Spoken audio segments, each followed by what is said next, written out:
think it's still morning. Good morning, CWA. Good morning. All right. My name is Gloria Middleton. I'm the president of CWA Local 1180, and I serve on CWA's executive board as the at-large diversity member for the Northeast region. I'm honored to introduce our next speaker, who has been a ferocious champion for working people and for everyone who's faced discrimination or mistreatment. Congresswoman Ayanna Pressley.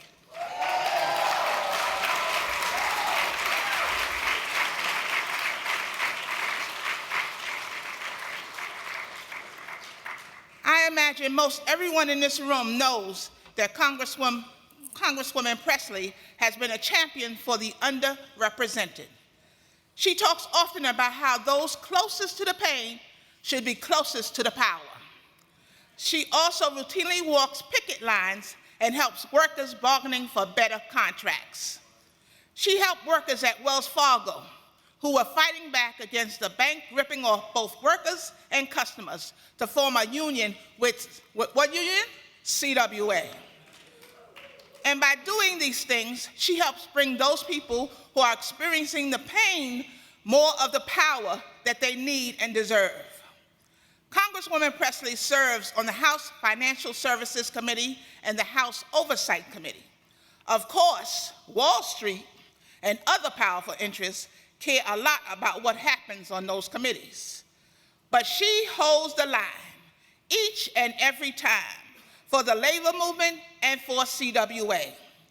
I'd call her an ally, but that does not do it justice. Congresswoman Pressley is a champion for us in Congress. Please give a warm CWA welcome to Congresswoman Ayanna Pressley.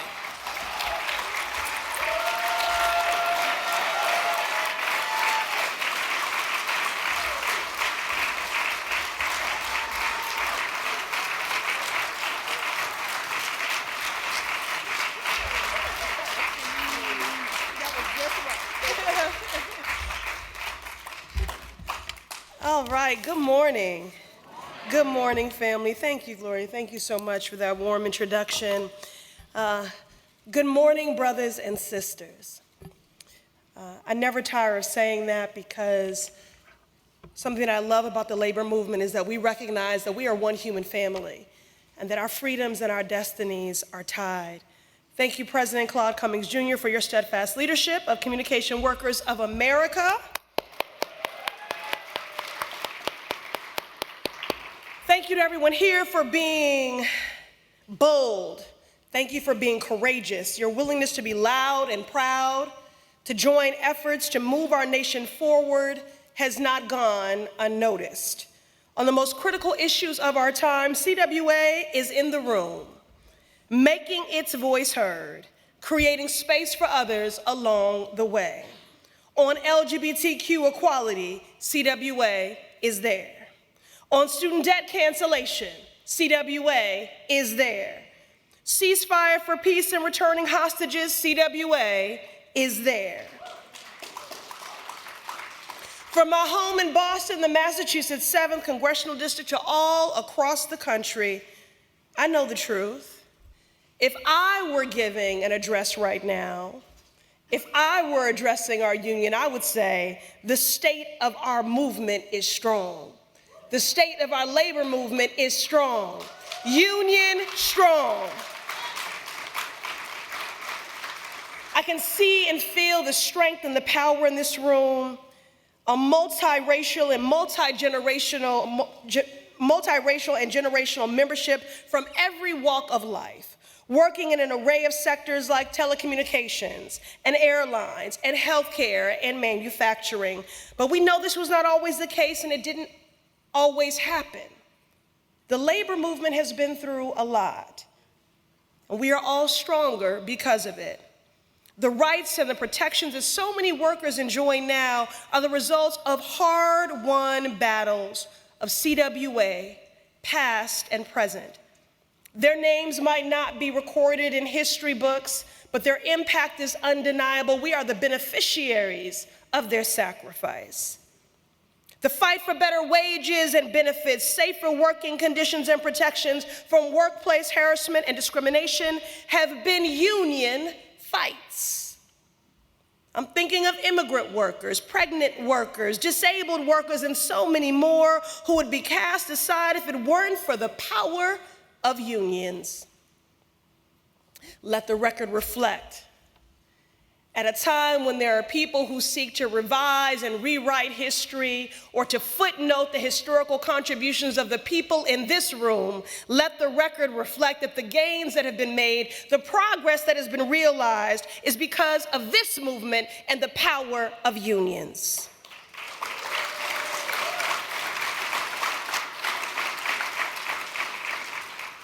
Throughout our nation's history, unions have confronted the greed of big corporations and the corruption of self-dealing politicians.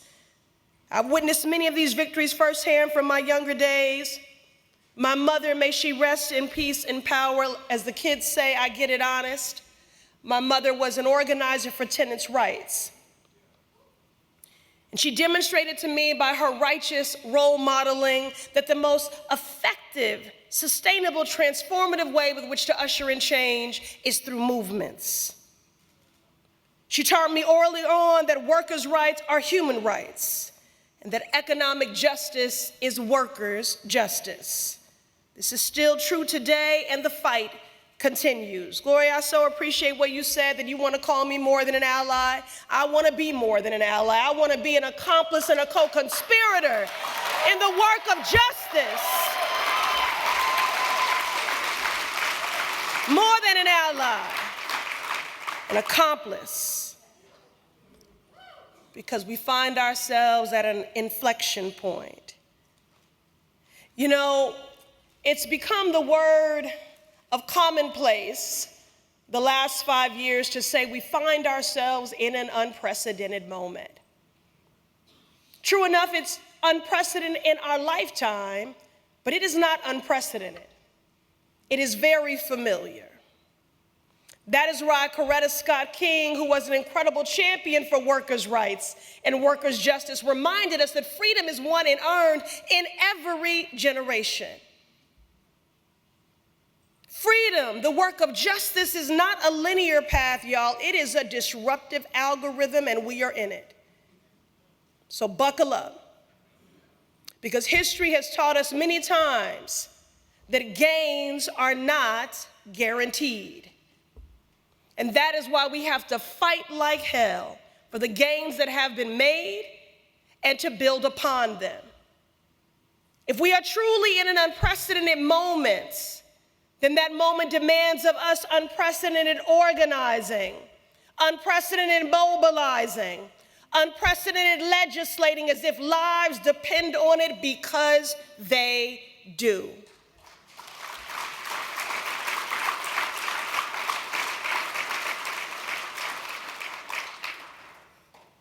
I'm convinced that this chapter in history will be titled, "Gains Are Not Guarantees." The Supreme Court is rolling back our rights like union organizing protections. State laws are becoming more and more draconian each day. Right to work laws and other calculated efforts to undermine fair wages. And this frightening far right-wing blueprint manifesto of Project 2025, this is a policy plan, not a proposal, and a transition plan that will dismantle the federal government as we know it. And what I've learned with these extremists in my 5 years in Washington is that, I don't know if any of you watch boxing, but they always telegraph their punch. They telegraph their harm. They don't make threats, they make promises. Now, I'm tempted to say, be afraid, but rather than say that, I'm gonna say, don't worry, work. Don't worry, work to make sure that we keep this White House, that we keep the House, and that we grow this Senate. We need these victories up and down the ballot because who you vote for determines who wins. Who wins determines the policies, and the policies determine every damn thing. Policies are not these static documents that live on shelves. They are animated and dynamic. The policies determine who lives, who dies, who survives, and who thrives.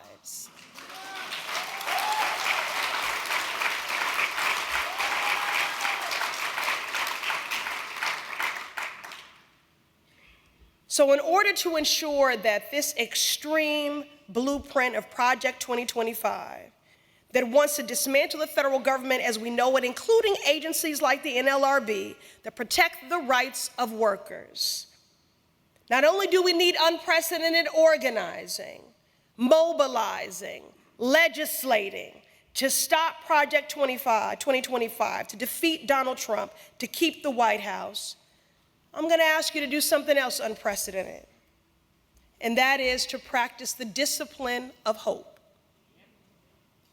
I'm asked often if I'm growing apathetic or cynical. I won't pretend I'm not weary, but I don't have the luxury of being apathetic or cynical because too many people are dependent on me, dependent on you, depending on all of us to stand in the gap and to meet the moment. It's an inflection point, but it is a decisive moment. We have to keep our eyes trained on the work of justice. Again, it's not a linear path. It is a disruptive algorithm. The work of economic, racial, gender, and disability justice. And know that you are never alone. As humbled as I am to be the Congresswoman representing the Massachusetts 7th Congressional District, I am most grateful to be your sister. Your sister in solidarity and to do the work of centering our shared humanity and fighting for our collective freedoms because you deserve a life free from fear.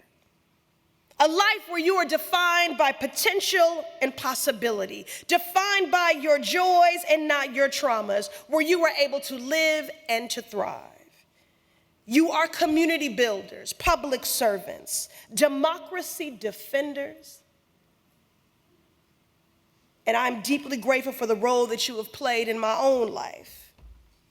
That's why I show up to Congress every day ready to fight for you, to fight for your prevailing wage, to fight for your apprenticeship and promotions, to fight for your union contracts, to fight for your dignity.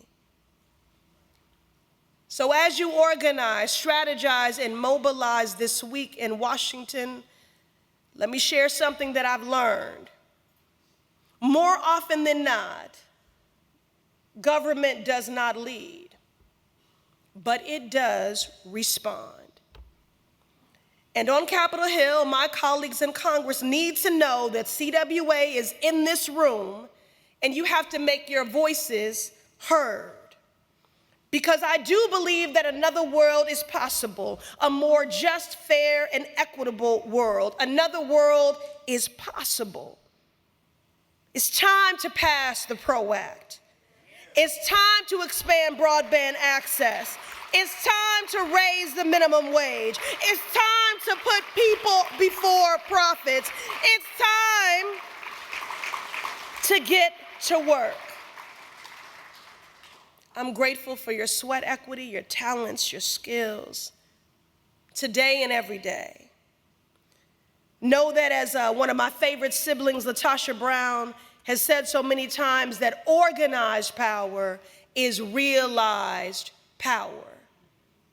So let us meet these unprecedented times with unprecedented organizing, unprecedented mobilizing, unprecedented legislating, and unprecedented hope. Thank you, brothers and sisters. Thank you.